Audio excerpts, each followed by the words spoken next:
What the fuck? For real.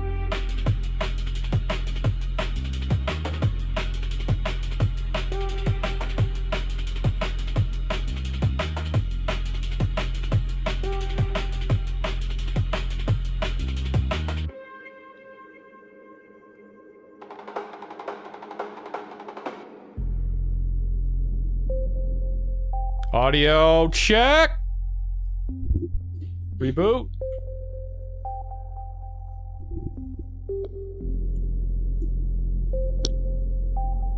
Check.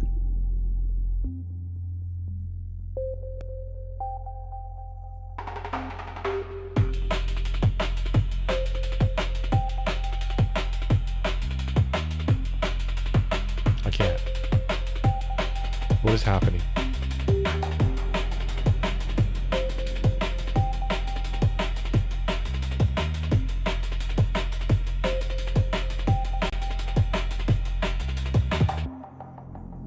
Well, just turn it up to 4, then fuck them.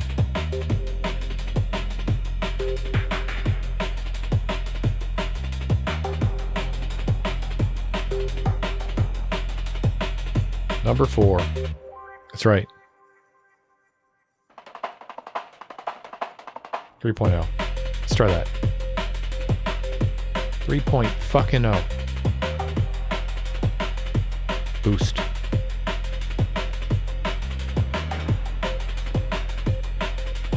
Boost.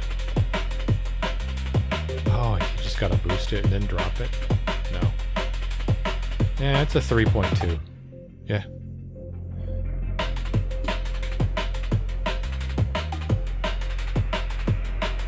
Dun dun dun dun dun dun dun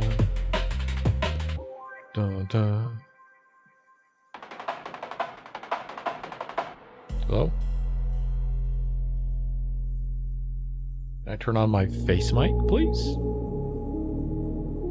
Hello? Face mic. Where you at? There we go.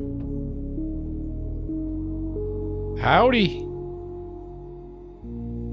I'm feeling a little blue today. That's right. I love it. All right, guys. Without authorization. Welcome to the show. Welcome to the 87 stream, 87 channel, 87 aka TCCN, the Tau City Colonial News Network. Although we haven't had a visit from anyone. Almost a new season though. We're going to drop in.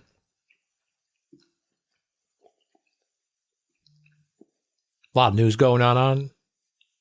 A lot of news going on, you know, here in the States.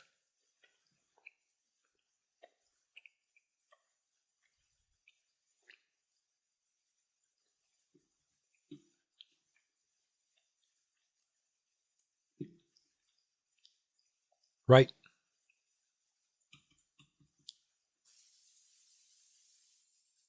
So, we're going to try to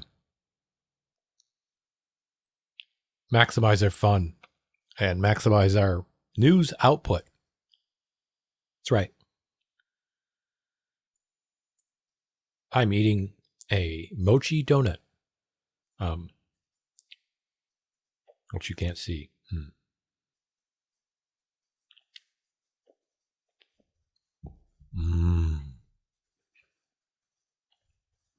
Fresh. Fresh, baby.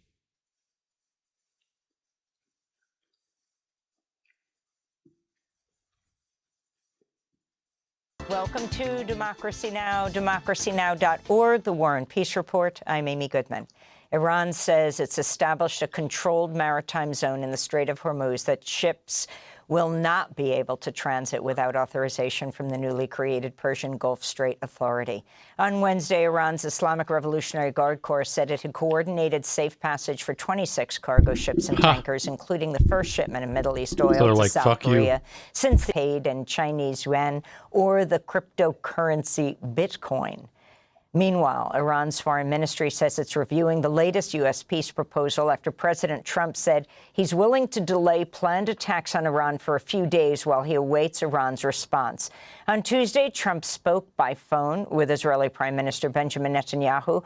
Axios reports the Israeli leader left the meeting with his hair on fire after urging Trump to abandon diplomacy and resume bombing Iran.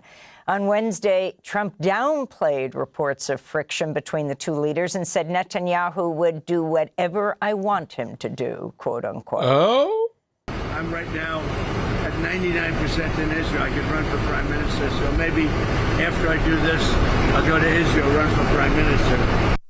In Sudan, human rights monitors say an armed drone fired on a crowded market in West Kordofan province on Tuesday, killing 28 people and leaving dozens more wounded. Sudan's army denied the report, saying it doesn't target civilians or civilian infrastructure. The area is controlled by the rival Rapid Support Forces paramilitary group. Last week, the Global Food Insecurity Monitor, IPC, warned nearly 20 million people across Sudan face acute hunger this year, with more than 800,000 children at risk of severe that's horrible. Due to Please don't show that to me. in Caribbean Wednesday, the same day the Justice Department unsealed murder charges against the 94-year-old former Cuban President Raul Castro. The indictment accuses Castro of ordering the shoot-down of two small planes operated by the Cuban-American exile group Brothers to the Rescue in 1996. President Trump has repeatedly threatened military action against Cuba, imposing a fuel blockade that's triggered severe blackouts, food shortages, and economic collapse across Cuba.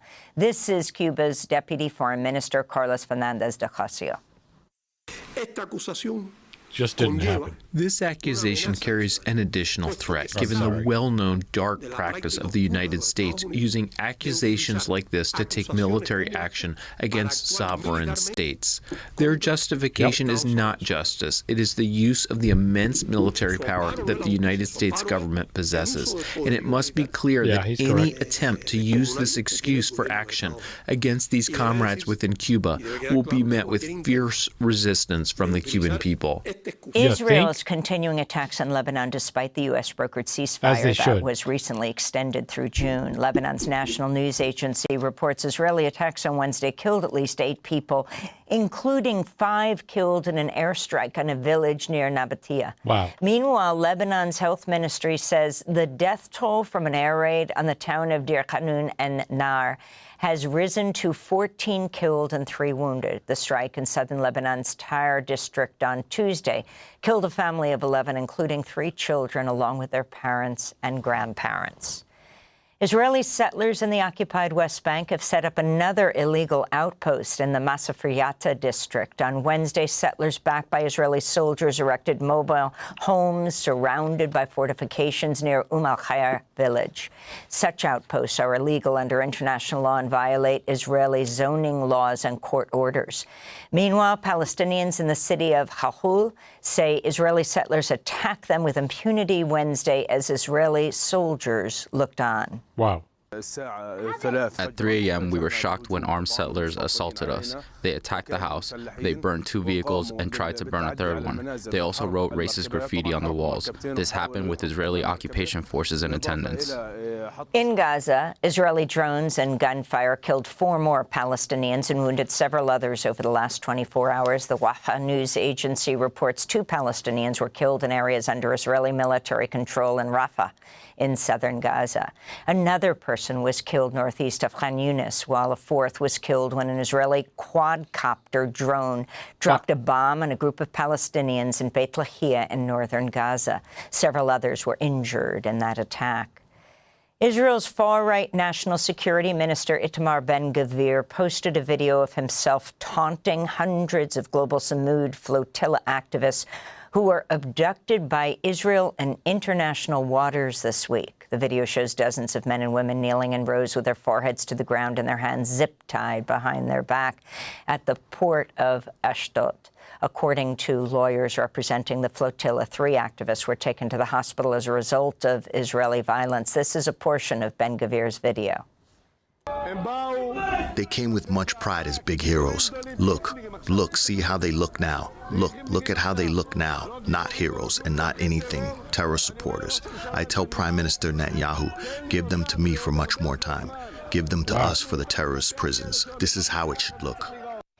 Ben-Gvir's video was roundly condemned around the world. Italy's Prime Minister Giorgia Meloni said, quote, "It's inadmissible that these demonstrators, including many Italian citizens, are subjected to this treatment that violates human dignity," she said. Spain's foreign minister called Ben-Gvir's actions, quote, "monstrous, disgraceful, and inhumane," unquote. It even drew criticism from U.S. Ambassador to Israel, Mike Huckabee, who described Ben-Gvir's behavior as despicable, saying the minister had, quote, "betrayed the dignity of his nation," unquote. Sure. Huckabee's rare Likely criticism story. came a day after the U.S. Treasury announced sanctions against organizers of the Gaza. She said, likely to become the largest initial public offering in history. The plan could see SpaceX valuation reach $2 trillion, surpassing the 2020 IPO of the oil giant Saudi Aramco. It could see Elon Musk's majority stake in SpaceX rise in value to more than $600 billion, making him the first trillionaire in history. Meanwhile, OpenAI, the maker of ChatGPT, is set to file for an initial public offering in the coming weeks. The artificial intelligence company is valued at more than $850 billion by private investors and is working with Goldman Sachs and Morgan Stanley to prepare the paperwork. Separately, OpenAI rival Anthropic is preparing an IPO that could see its valuation top $1 trillion. Meta has sent layoff notices to about 8,000 workers, or 10% of the social media giant's workforce. 10%. Another 7,000 Meta workers will be reassigned to new artificial intelligence initiatives.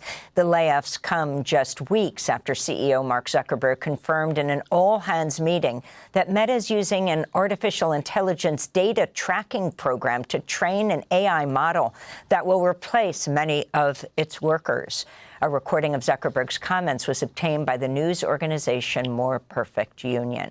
Of course. So we're in a phase where basically the AI models learn from watching really smart people do things. And if you're trying to get it to be able to do certain capabilities, having it be able to observe really smart people doing those things is very important. Vermont's Independent Senator Bernie Sanders and Democratic Congressmember Summer Lee unveiled new legislation Wednesday to abolish super PACs, which allow corporations and wealthy individuals to spend an unlimited amount of money on U.S. elections. Let's go, Bernie. Their bill would cap super PAC donations from individuals at $5,000. This is Democratic Congressmember Lee. But right now, we can take a step to ensure that super PACs, that super billionaires, are no longer able to buy our election. And we have to call it what it is. If we will have a democracy, we have to reject an oligarchy. The late-night comedian Stephen Colbert signs off tonight on the final broadcast of The Late Show, following his 11-year run on CBS. The Late Show had broadcast from the Ed Sullivan Theater in Manhattan since 1993 with Letterman. Letterman appeared on Colbert's show this week. Its cancellation came even though Colbert was consistently the top-rated late-night host. Last July, CBS cited financial reasons for canceling The Late Show, as CBS parent company Paramount sought the Trump administration's support for an $8 billion merger with Skydance, and after Trump repeatedly called for Colbert to be fired. The merger was approved just 1 week after CBS announced Colbert's ouster. Colbert's late-night competitor on ABC, Jimmy Kimmel, said he's not recording his own program today out of respect for Colbert's final show. Paramount Skydance is now seeking approval from the Trump administration to acquire Warner Brothers Discovery. It's upwards of $100 billion merger, which would give Paramount control not only of CBS, but even more stations, including CNN and HBO. That's not okay. And in Bolivia, there are growing calls for the center-right President Rodrigo Paz Pereira to step down. For 2 weeks, demonstrations led by the Bolivian Workers' Central, peasant unions, and miners have clashed with police in the capital of Paz. Their blockade has led to empty markets and depleted reserves of medical supplies, including oxygen for hospital patients. The U.S. Deputy Secretary of State, Christopher Landau, characterized the protests as an ongoing coup d'etat. Bolivia is suffering its worst economic crisis in 40 years amidst fuel shortages and rising inflation. Bolivia's presidential spokesperson is claiming Evo Morales, Bolivia's former president, is fueling the protests, which Morales denies. This is a Bolivian miner who joined the protests. We do not want dialogue or anything. We only want the resignation of the president no matter what. He leaves the good way or he leaves with social upheaval. And those are some of the headlines. This is Democracy Now!, democracynow.org, The War and Peace Report. I'm Amy Goodman. And I'm Nermeen Sheikh. Welcome to our listeners and viewers across the country and around the world. Thanks for watching Democracy Now! On YouTube. Subscribe to the channel and turn on notifications to make sure you never miss a video. And for more of our audience-supported journalism, go to democracynow.org, where you can download our news app, sign up for our newsletter, subscribe to the daily podcast, and so much more. Okay, here we go. Saturday. A former MAGA influencer and an Elon Musk baby mama just seem to imply that Elon used satellites to interfere with and sway the 2024 presidential election. That is just blown up online, and obviously there are tons of questions and skepticism surrounding it, so let's kind of break everything down. So her name is Ashley St. Clair, and she used to be a major voice of the MAGA movement. She did work for Turning Point USA, and she got over 1 million Twitter followers posting about right-wing politics. Now, she says she's moved away from that. She considers herself ex-MAGA, and she's spent the last several months exposing the behind-the-scenes of the movement. We're posting videos discussing her relationship with Elon, the women of Mar-a-Lago, saying that there are paid agitators on the right coordinating what to post, and a lot more. And yesterday, she posted a Get Ready With Me video discussing the 2024 election, which happened at a time when she was close to Elon. And she says, in October, Elon tells me that he is ready to release his, in his words, anomaly in the Matrix. And I am like, oh, like, who's that? And he says that he has 10,000 lasers in space, referring to his satellites. I say, because I am like rather uncomfortable and I know the gravity of what he's trying to tell me right now, I say, wow, finally a focus on the Jewish vote. He keeps going and he says, you know, this is not something on, this is not a piece that they'll see on the chessboard. And I straight up tell him, I say, I would ask more, but I really don't want to be deposed. To which he says, very wise. It appears after this, Elon gets involved with America PAC and starts sending her real-time Delta vote metrics. And I am just like, how the f do you have this sort of data? You don't get this from door knocking. Now, she doesn't share any further details about the data, how it was acquired, anything like that, but she did know that she started to sort of have a crisis of faith, especially since she's always hated big tech. So then to have arguably the most powerful man in the world who is sending me things about, you know, using his space technology in the election. This was something that I was internally wrestling with while publicly not really showing that I was having any of these internal ethical conflicts with myself regarding this information. Then comes election night. She says she was at Mar-a-Lago, Elon leaves early, and he told me over text, he's like, yeah, I knew hours ago that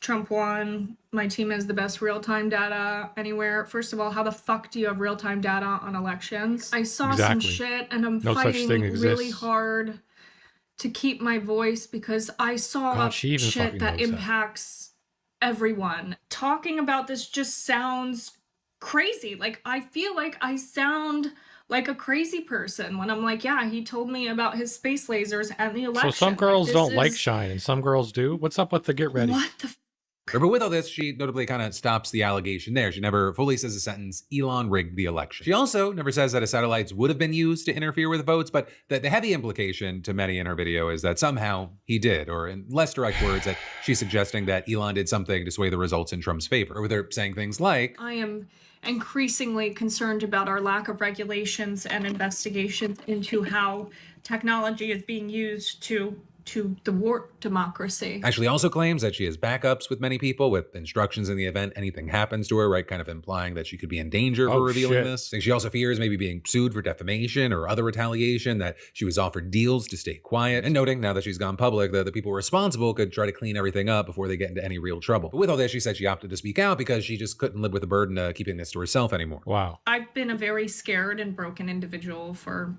basically my entire adult life, and having kids makes you ask having the question, his kid, like, am I gonna fight for something bigger? Like, what example am I gonna be to my kids? And as you'd expect, there have been a lot of different responses to all this. Yeah. Obviously, Elon's left-leaning groups kid. especially latched onto this claim, Occupy Democrats sharing it and saying there should be a full investigation. Others have also pointed to remarks that Trump and Elon have made in the past that they feel back up Ashley's points. Or like back in June when Elon was sparring with Trump and wrote, "Without me, Trump would have lost the election. Dems would control the House and the Republicans would be 51-49 in the Senate." Well, obviously, that could refer to what he was doing on Twitter and the rallies and all the other strings that he was pulling.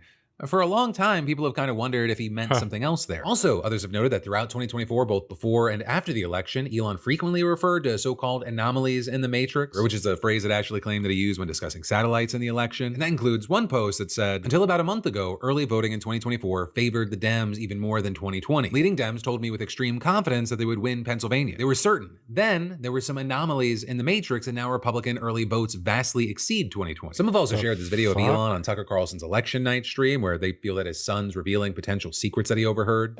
Should we help President Trump? Yeah. Well, you have. Foreign space acts and quietly just do whatever we want. As well as pointing to this clip of Trump talking about Elon. And he knows those computers better than anybody, all those computers, those vote counting computers.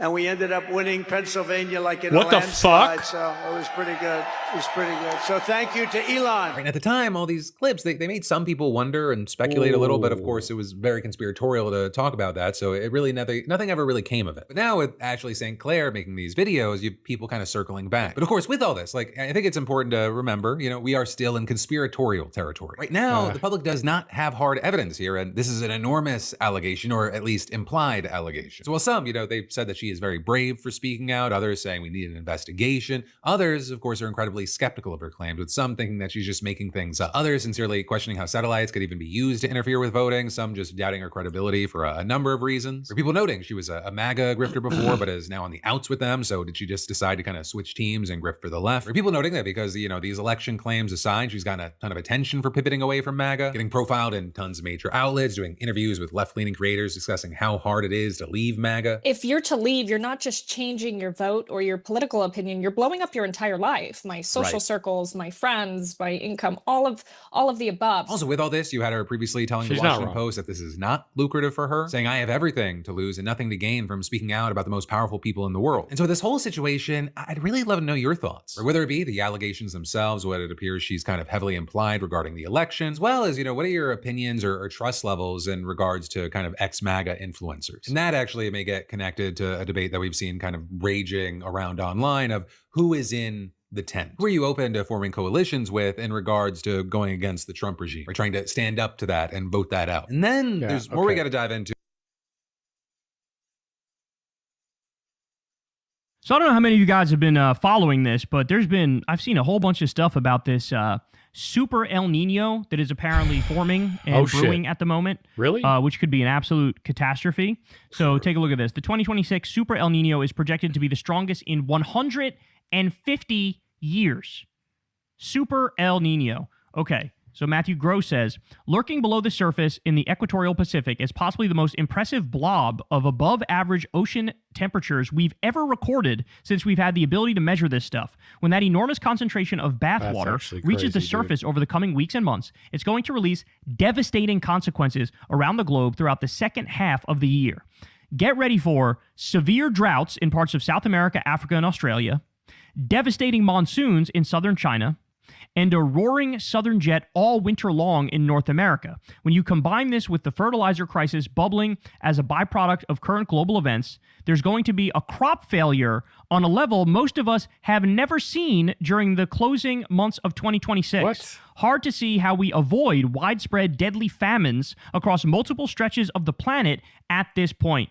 You know, I brought this up on the show the other day, that nobody really thinks about or talks about potential new Dust Bowl-like conditions. We know climate change is a disaster. We know it spiraled out of control. But people don't really put two and two together and think about what that means going forward, right?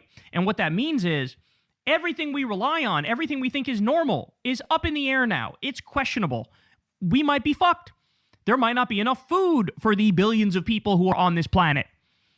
Okay, this is not a little thing. This is a huge deal.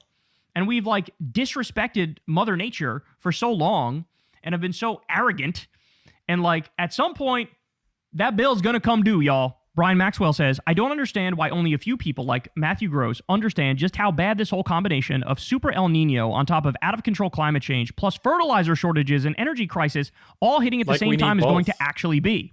It kind of reminds me of the flooding situation that forecasters were warning about in the Carolinas ahead of Helene. Everyone was just kind of like, okay, we get it. There's going to be a lot of rain. But nobody could comprehend just how terrible the situation was going to actually get until 3 to 4 days after all the missing people couldn't be found alive.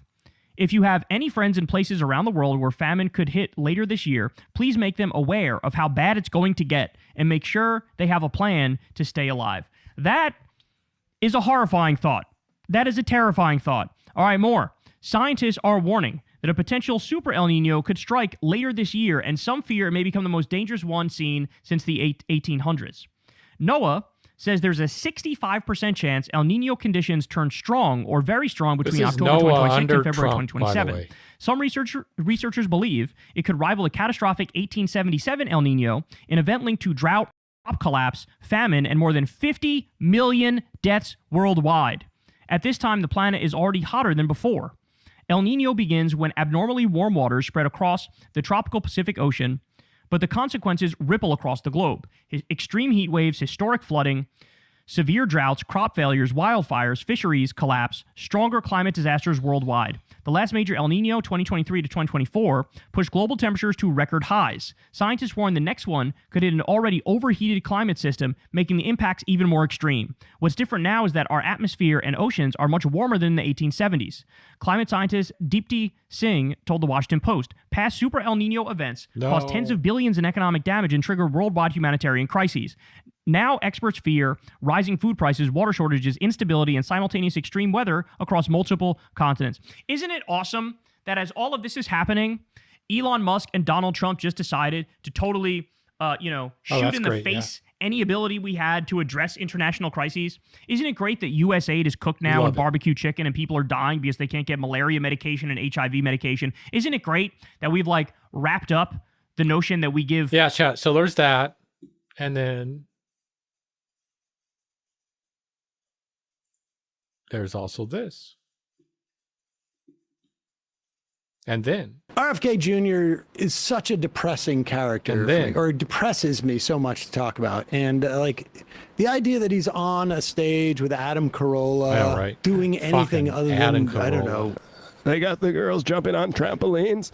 Who's drinking tonight? This is at the West Covina Laugh Factory. Oh my God. Oh my God. All right, I'm ready to laugh. Working hard.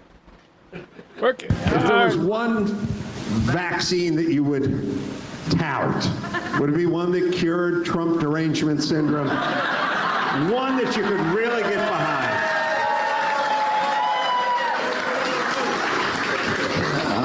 I mean, we're trying to. I told my staff today that we need an ICD code for Trump derangement syndrome because it is a real thing. Yes. And I have lots of friends. I mean, this is I'm not trying to make it a sad story, but I've had many friends come up to me and just say, I can't be your friend anymore. And I'm not feeling sorry for myself.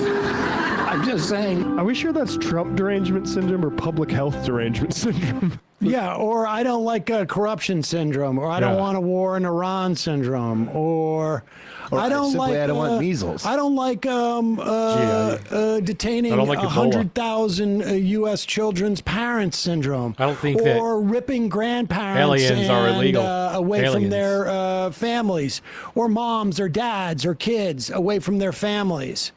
Or the destruction of the Consumer Financial Protection Bureau, or the EPA, or the FDA, or the National Labor Relations Board. Right. I don't like to add more forever chemicals, which he knows about, back into the water supply. Every bit of goodwill he ever had came from cleaning up the Hudson River. I know, right? And this dude sits in an administration where the EPA is saying, put more PFAS into the water. Yes, we need more. I mean, just the sheer disingenuousness.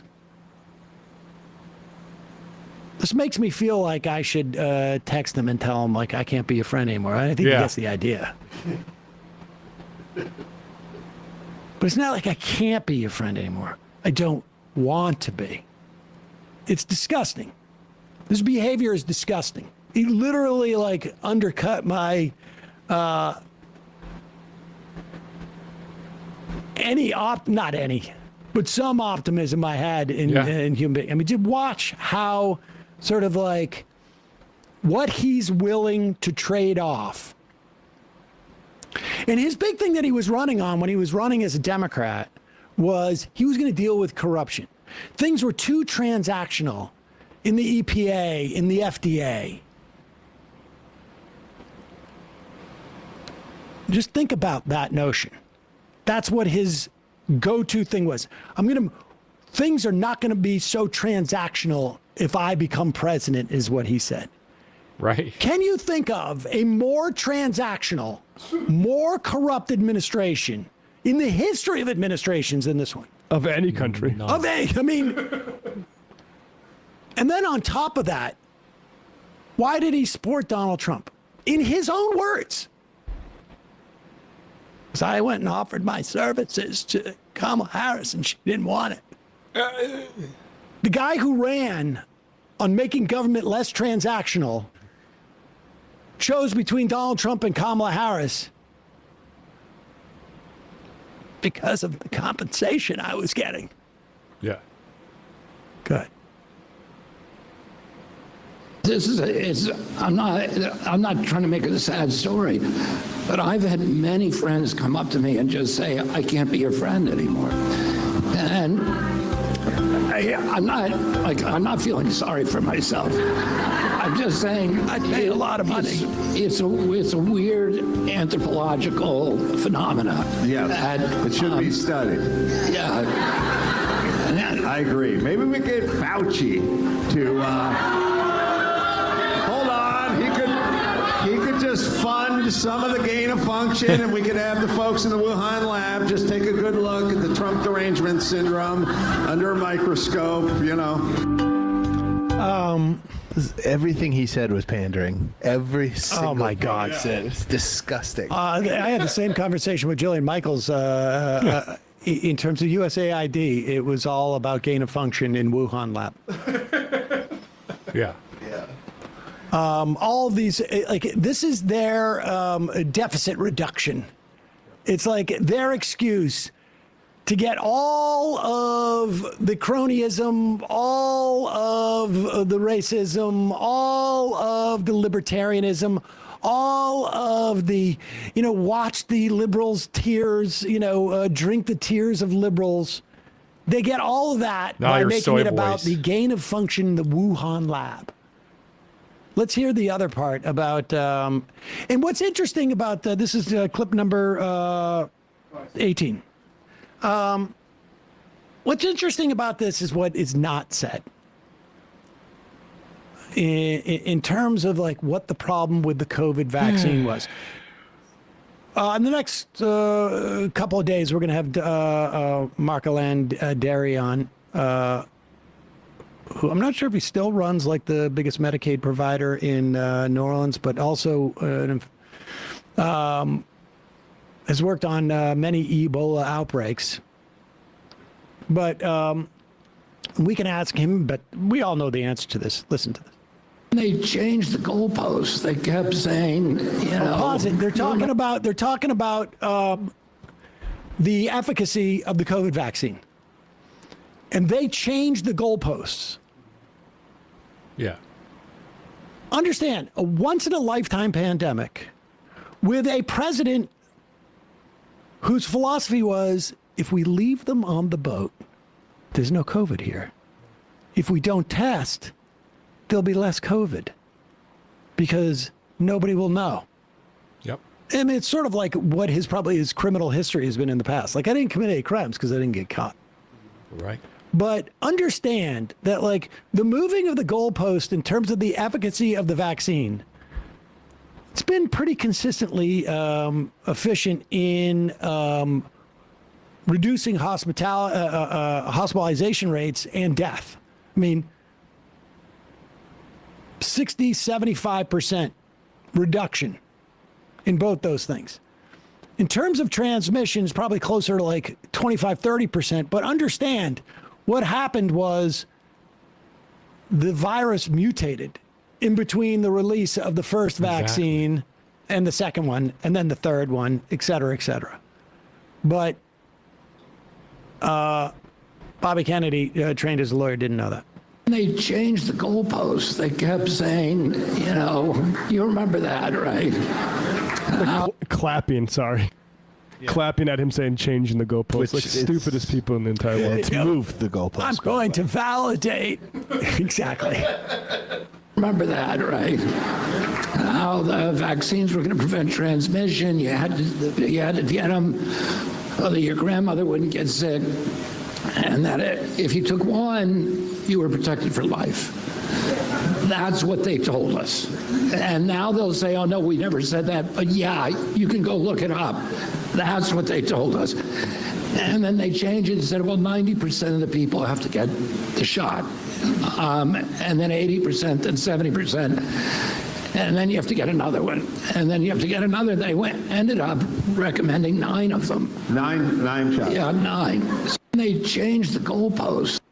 They recommended 9 shots, saying you're supposed to take 9 shots over the past 6 years. Is that saying if you had gotten it?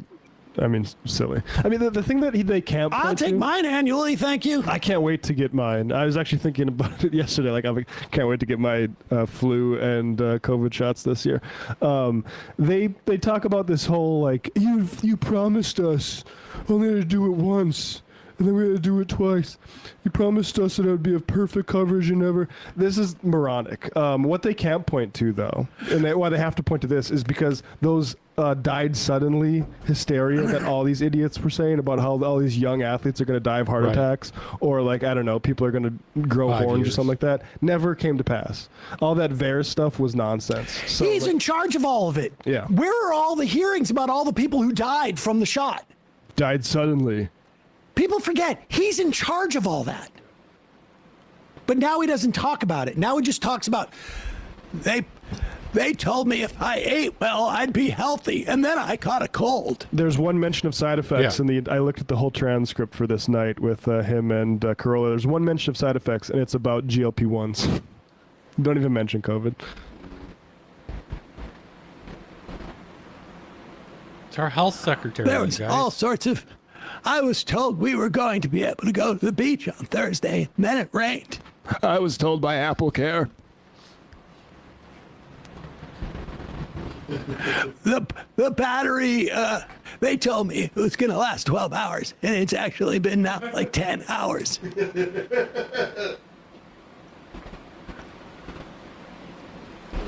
Unbelievable. I mean, it's clear what he's doing there. It should be to anyone that medical science is a one that builds on itself and revises. And in any time that there's any sort of like revision, you call them liars. Yeah, so you lied against us. Exactly. And look at, this is child level. You know who didn't need revision? God. I don't know. I keep thinking about him sitting in that Oval Office trying to explain I had the shot why twice. Donald Trump was right in saying the 600% thing. I think I got inoculated. And honestly, like it becomes clear there. Like he will attempt. Now, I think he's a genuine believer, but I do think that is a function of a serious personality disorder. And maybe next winter. I don't know. I think not only is it like a function of a serious personality disorder, I think he justifies to himself like why he can sort of fib on these things because of some like ultimate goal that he thinks that only he can do. Oh, I see. Some narcissistic bullshit. You promised me you would not release the poems I sent you. And you did. About filching. Filching. And then you released them for your book. How could you? Move the goalposts. Why does everybody lie to me? Change the goalposts.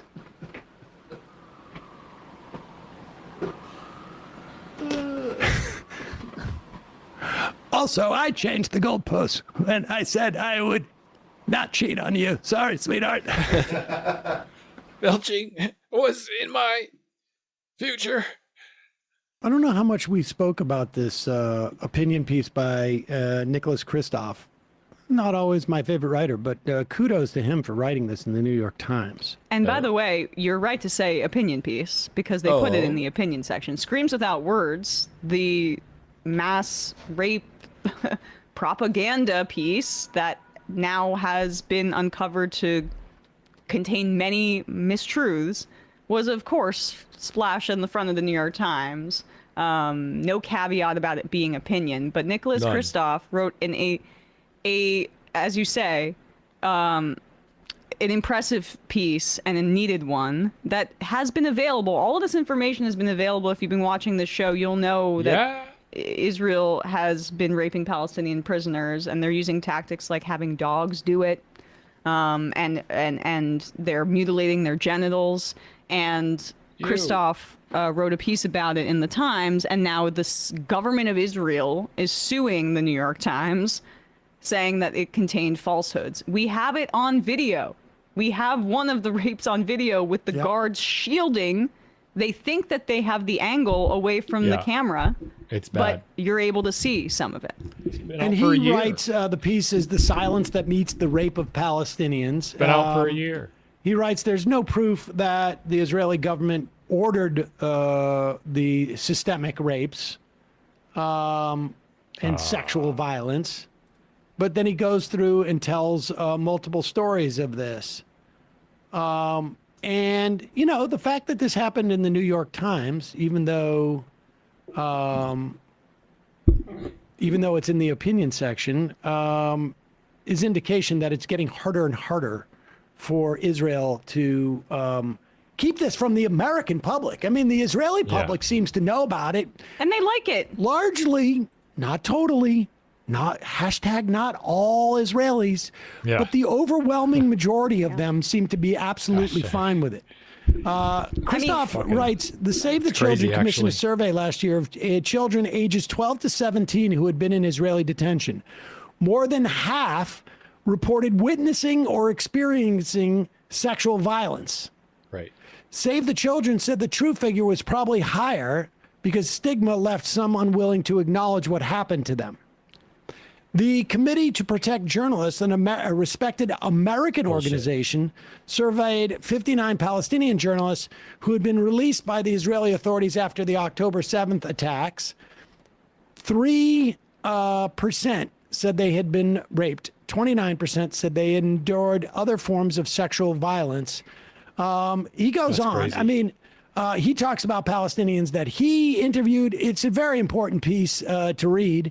And worth sending your friends who might still consider themselves Zionists. Now, the capacity for Zionists to ignore this information from a guy, Christoph is not exactly a screaming liberal or left-winger, as it were. And he goes on and on. Here is Meghan McCain, though. She is done for. Remember, her mom.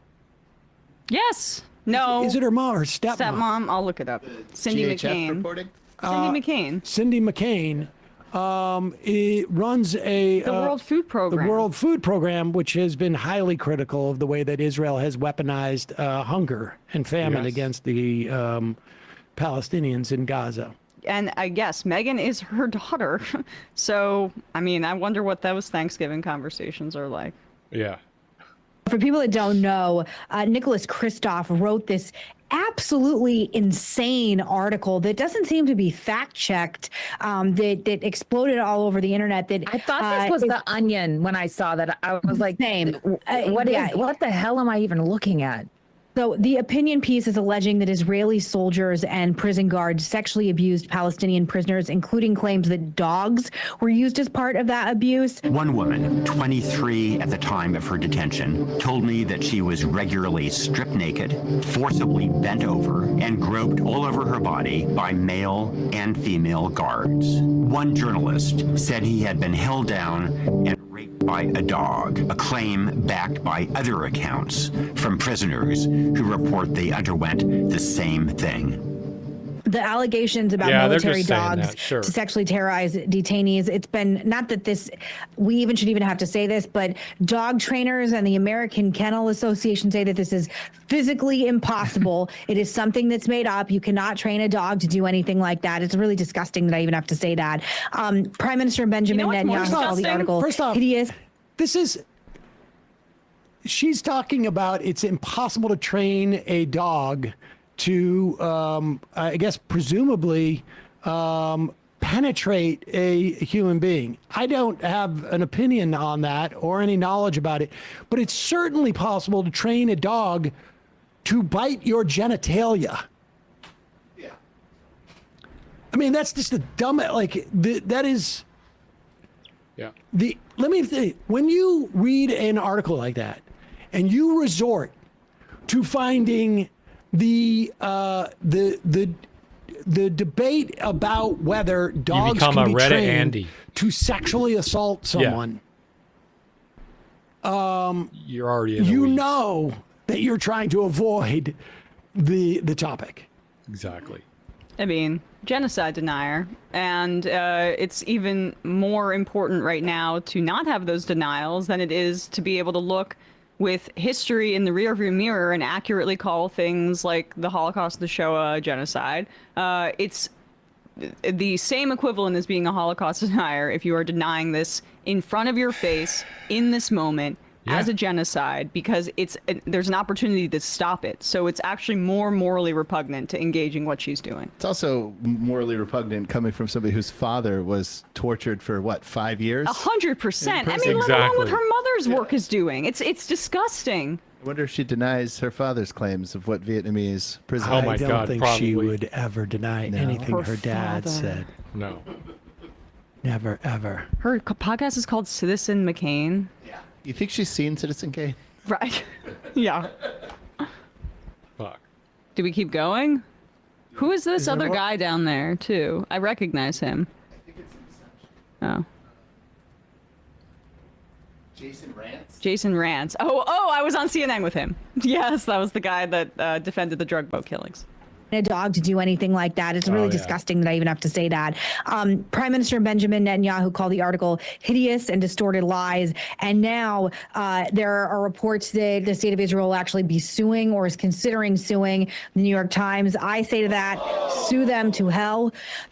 My problem, I have many problems with this, but for every person on social media and every host that I see, particularly on the right, you know who you are, pushing the boundaries of talking about Israel and talking about Jews the way that they have. And we know who you are. Candace Owens, Tucker Carlson, Megyn Kelly. We know who you are. I'm going to say their names when everybody else won't. You are making these articles more socially acceptable. The reason why the New York Times was okay printing this is because so many of you have bred the environment where talking in this way and talking about Jews and talking about Israel this way has now been normalized. I am horrified that the New York Times decided to print this, Jason. Horrified and confused. Go ahead. Sorry. Yeah, not just printed, but they're backing the story. They're pretending. They are. I mean, they put out a number of statements, I think, that any reasonable person could look at and say, okay, they're still backing him. Well, at the same time, and I think this is, again, the tell.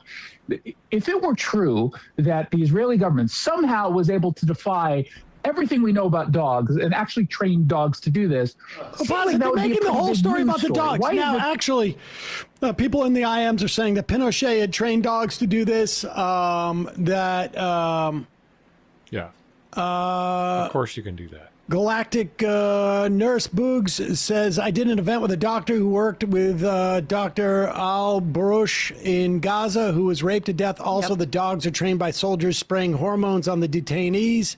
Double Down News has a good report on it. It's so infuriating when I talked about the doctor I referenced earlier and some cultish Zionist tells me I'm lying. I mean, aside from the debate as to whether this is possible, which I imagine, of course it is in some fashion or another, the fact that this is what they're focused on. Right.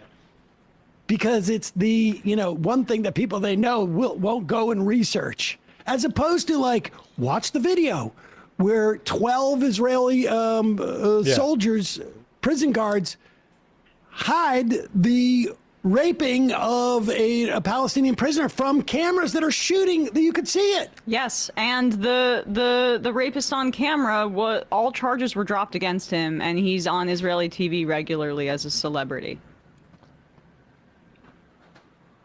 Trained dogs to do this. Seems like that would be a pretty big news story. Why is it that the New York Times newsroom is not covering this? Why are they not exploring good stories? It's because it's not true. The op-ed standards for reporting should be no different when you're looking at just facts as being reported as a newsroom. And yet I think that's exactly what happened here. I mean, the sourcing on this is, well, I spoke to some people who hate Jews and have ties to Hamas, and they're making these claims, and they told other people about it. So that's the proof. That's not proof. It's so absurd. And again, why are we not getting more pushback from other mainstream outlets? This is honestly, I'm sorry, like the Screams Without Words reporting that has now been debunked in many ways. The reporter was a documentary filmmaker with no previous experience and spoke to people in the exact way that he's speaking about. And it was all secondhand. They'd heard about this assault by Hamas. They had heard that Hamas was doing this systemically. Everything he's